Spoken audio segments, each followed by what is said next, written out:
questions about our game. Rick, you had more points in the third quarter than you had the whole first half. What clicked for you? What changed it around there in the third quarter? In the second quarter, we were playing with a lot of really young guys, and just couldn't quite find a rhythm. We were down at halftime. Our guys came out a little bit more motivated, and more of a normal rotation in there, and we clicked.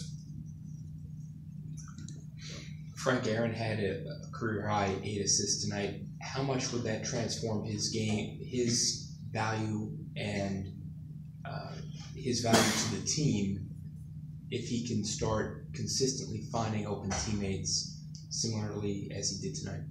What's part of his growth is part of our team growth, quite frankly. We talk about Aaron having 8 assists.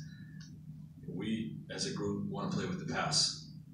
And everybody is reminded of that on a daily basis, multiple times throughout the day, multiple times throughout the game, in film sessions. It's all about the pass. Okay, this is the culture that we're building here, and the stretches we looked really good. It was mostly done with the pass.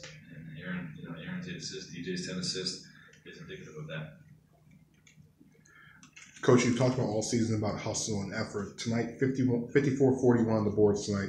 Was this the effort you were asking you guys to do, especially on the glass line? Yes, we're. That's to me where effort shows up the most is in your transition defense, your offensive motor in terms of running the floor, and your physicality on that glass in terms of hitting people. And we did a much better job of that tonight. Frank, did you at any time have it either before or during or after the game exchange hellos with Alfred at all? I did. Yeah, I just saw him right before the national anthem when I come out my normal time.